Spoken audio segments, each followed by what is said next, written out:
Hello friends, welcome back to my channel. आज हम करने वाले आरपीएससी फर्स्ट ग्रेड इकोनॉमिक्स के लिए क्वेश्चन आंसर करेंगे। मल्टीपल चॉइस क्वेश्चन करेंगे। जो 12th की बुक है एनसीईआरटी। सही मिलान ढूंढिए या सही मिलान करना अपने को। राष्ट्र की संपदा की प्रकृति तथा कारणों की एक जांच पड़ताल।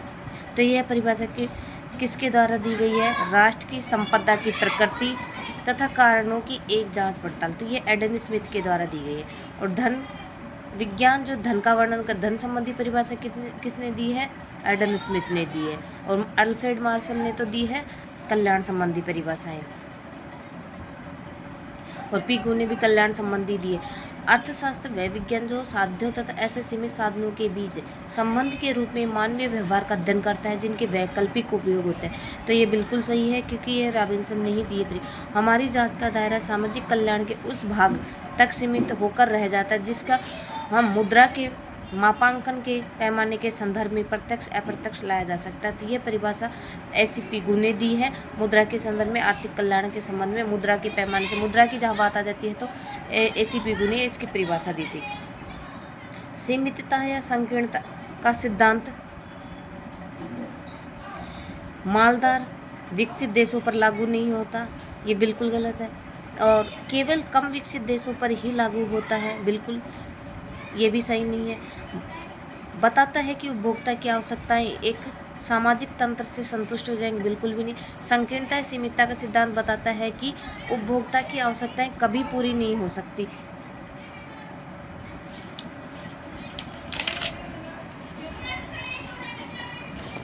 यह विचार किसने व्यक्त किया कि अर्थशास्त्र साध्यों के बीच तटस्थ रहता है? तो रॉबिन्सन ने किया था। यह विचार किसने भी, यह परिभाषा किसके? अर्थशास्त्र साध्यों के बीच रॉबिन्सन ने। निम्न में से कौन सी परिभाषा अर्थशास्त्र के अध्ययन की सर्वोत्तम सामान्य परिभाषा है? तो संकीर्णता की पृष्ठभूमि में व्यक्तिगत सामाजिक चयन। संकीर्णता की, क्योंकि मनुष्य के पास कोई कितना ही करोड़पति क्यों ना हो, सबकी साधन सीमित होते हैं और आवश्यकताएं अनंत होती हैं, और जिनको हमें चयन करना होता है उनमें से। आवश्यकताओं की संतुष्टि हेतु संसाधन सीमितता के क्या प्रभाव होते हैं? सभी इच्छाएं संतुष्ट नहीं की जाती। सीमितता के क्या प्रभाव होते हैं कि मानव के पास कितने भी साधन क्यों ना हो जाए, फिर भी हमारी आवश्यकताएं असंतुष्टि रहेंगी। विवेकपूर्ण निर्णय अपेक्षा करता है कि किसी के चयन के तार्किक तौर पर तथा बिना गलती के हैं, बिल्कुल गलत बात है।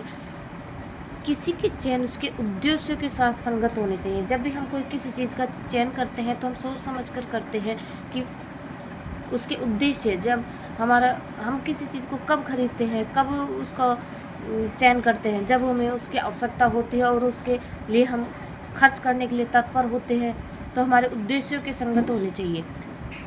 अर्थशास्त्र की आधारभूत मान्यता क्या है?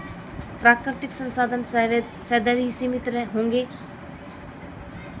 व्यक्ति ऐसे उद्देश्यों की स्थापना करने तथा ऐसे तरीकों से काम करने में समर्थ होते हैं जो उद्देश्यों की अभिप्राप्ति के साथ संगत हो। व्यक्ति ऐसे विकल्प का चयन कर जिनके लिए विश्वास करते हैं कि शुद्ध लाभ अधिकतम हो। तो अर्थशास्त्र की आधारभूत मान्यता है कि ऐसे विकल्प का चयन करते हैं, चाहे वो उत्पादक हो चाहे या उपभोक्ता। उपभोक्ता क्या चाहता है कि उसे अधिकतम संतुष्टि मिले, और उत्पादक क्या चाहता है कि उसे अधिकतम लाभ मिले। इनमें से कौन सा एक कथन आदर्श मूलक कथन है? जहाँ आदर्श की बात आ जाती है तो उसमें चाहिए आदर्श प्रस्तुत किया जाता है, न कि उनका कारण संबंध स्पष्ट किया जाता है। तो असमानता को घटाना मिश्रित अर्थशास्त्र की एक बड़ी प्राथमिकता। जहाँ चाहिए शब्द आ गया वहाँ आदर्श मूलक अर्थशास्त्र काम करता है।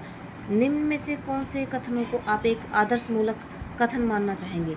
तीव्र आर्थिक विकास होना चाहिए यदि एक अर्थव्यवस्था के ऊंचे स्तर का निवेश होता है, और करारोपण तथा सरकारी व्यय के उपयोग की तुलना में ब्याज की दरों के स्तर में परिवर्तन अर्थव्यवस्था के प्रबंधन का एक अच्छा तरीका है। तो ये क्या एक आदर्श प्रस्तुत कर रहे हैं? तो ये इसमें बी वाला ऑप्शन सही है। और बेरोजगारी के उच्च स्तर की मुद्रास्फीति की ओर ले जाएंगे, बिल्कुल भी नहीं। अर्थव्यवस्था के विकास का औसत स्तर 1980 के दशक की तुलना में 1990 के दशक में कहीं अधिक तेज रहा, यह भी नहीं है सही। सकारात्मक आर्थिक समीक्षा का एक उदाहरण होगा जिसमें कारण और परिणाम की समीक्षा की जाती है। खाने के मूल्य तथा खरीदी गई मात्रा के बीच की संबंध की समीक्षा। तो इसमें पहला ही आंसर सही हो जाएगा हमारा। सही कथन की पहचान करना है। निगमन विधि में तर्क विशिष्ट से सामान्य की ओर जाता है, बिल्कुल भी नहीं। निगमन विधि में हम सामान्य से विशिष्ट की ओर जाते हैं।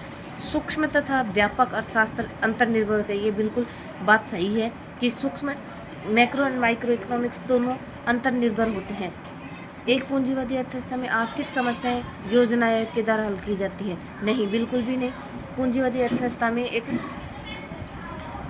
अर्थव्यवस्था में उपभोक्ता को सर्वोपरि माना जाता है और मांग एवं पूर्ति के द्वारा बाजार अर्थव्यवस्था काम करती है। किसी उत्पाद के जितने मूल्य अधिक होंगे उतनी ही मांग की मात्रा कम हो जाती है, एक आदर्श मूलक कथन है, ये भी बिल्कुल गलत बात है।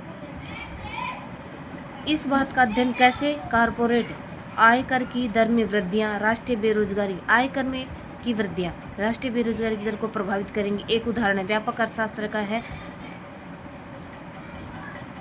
मैक्रो इकोनॉमिक्स का है, ये सूक्ष्म अर्थशास्त्र का नहीं है। और निम्न में से भारत के लिए एक व्यापक उपगमन का सुझाव नहीं देते। व्यापक उपगमन का भारत की जीएनपी का निर्धारण किस में किया जाता है? मैक्रो में किया जाता है। एक्स एंड कंपनी के असफल होने के कारणों को एक कंपनी विशेष की बात की जाती है, हम सूक्ष्म अर्थशास्त्र में बात करते हैं, तो ये उसके व्यापक अर्थशास्त्र का काम नहीं है। भारत में मुद्रास्फीति के कारणों की पहचान हम मुद्रास्फीति और बड़े पैमाने पे रोजगार बेरोजगारी, इसकी बात हम किस में करते हैं? मैक्रो में करते हैं। आर्थिक वस्तुओं के सीमित संसाधन माना जाता है क्योंकि वे सामाजिक अपेक्षाओं को पूरा करने के लिए पर्याप्त मात्रा में विद्यमान नहीं है। राष्ट्रीय दृष्टिकोण से निम्न में से सूक्ष्म उपगमन को स्पष्ट करता है। टेल्को की सूक्ष्म उपगमन, ये एक कंपनी विशेष की बात कर रहा है, तो हम सूक्ष्म अर्थशास्त्र की बात कर रहे हैं। भारत की प्रति व्यक्ति आय और कृषि क्षेत्र में अल्प रोजगार, भारत में कुल बचत, ये सब किस में आते हैं? मैक्रो में आते हैं। एक स्वतंत्र बाजार अर्थव्यवस्था में संसाधनों का आवंटन किसके द्वारा होता है? उपभोक्ता की प्राथमिकता के द्वारा होता है। एक पूंजीवादी अर्थव्यवस्था संसाधन के प्रभारण के मुख्य साधन के रूप में मूल्य को प्रयोग में लाती है। या तो दोनों मांग और आपूर्ति दोनों साध्य होते, अकेली मांग को भी नहीं, अकेली पूर्ति को भी नहीं। जब मांग एवं आपूर्ति के द्वारा जहाँ मूल्य रहते हो तो उसको हम प्रयोग में लाते हैं। एक स्वतंत्र बाजार अर्थव्यवस्था में जब उपभोक्ता किसी माल को अपने क्रय बढ़ा देते हैं तथा डैश का स्तर डैश से बढ़ जाता है। जब स्वतंत्र बाजार में जब उपभोक्ता किसी माल के क्रय को बढ़ाएंगे तो मांग बढ़ेगी तो उसकी मांग उसकी आपूर्ति से बढ़ जाती है, तो मांग का स्तर आपूर्ति से बढ़ जाता है। निम्न में से किसको एक बाजार प्रणाली का प्रयोग करते हुए संसाधनों के आवंटन की एक हानि माना जाएगा? बाजार प्रणाली का प्रयोग करेंगे तो आय असमान रूप से वितरण की ओर प्रवृत्त होगी। मिश्रित अर्थव्यवस्था में आर्थिक निर्णय अंशतः राज्य के द्वारा तथा अंशतः निजी उद्यमी के। मिश्रित अर्थव्यवस्था में क्या होता है? कुछ निर्णय तो सरकार के द्वारा लिए जाते हैं, कुछ उद्यमी निजी उद्यमियों के द्वारा लिए जाते हैं। अर्थव्यवस्थाओं की केंद्रीय समस्या होती है सरकार की सफलता बनाम बाजार की अर्थव्यवस्थाओं की तुलना, गारंटी देना कि उत्पादन सर्वाधिक कार्यक्षम तरीके से और प्रत्येक नागरिक के लिए आय के न्यूनतम स्तर की गारंटी देना, ऐसे तरीके से सीमित संसाधनों का आवंटन करना कि समाज की असीमित आवश्यकताएं चाहे उतनी अच्छी तरह संतुष्ट हो जितना संभव हो सके। कहने का तात्पर्य यह है कि सीमित साधनों का अधिकतम उपयोग करना, तो ये फोर्थ ऑप्शन अपना सही रहेगा। वस्तुओं के निम्न बंडलों में से किसको वर्तमान अर्थव्यवस्था में मौजूद संसाधनों के साथ तैयार नहीं किया जा सकता? मौजूद संसाधनों से हम ए बी सी डी ये सारे सहयोग प्राप्त कर सकते हैं। यू तो मतलब कम बेरोजगारी को दर्शाएगा क्योंकि हमारे संसाधनों का पूर्ण उपयोग नहीं होता, और डी तो हम प्राप्त कर ही नहीं सकते, हमारे पास इतने संसाधन हैं, तो ये अप्राप्य सही होगा।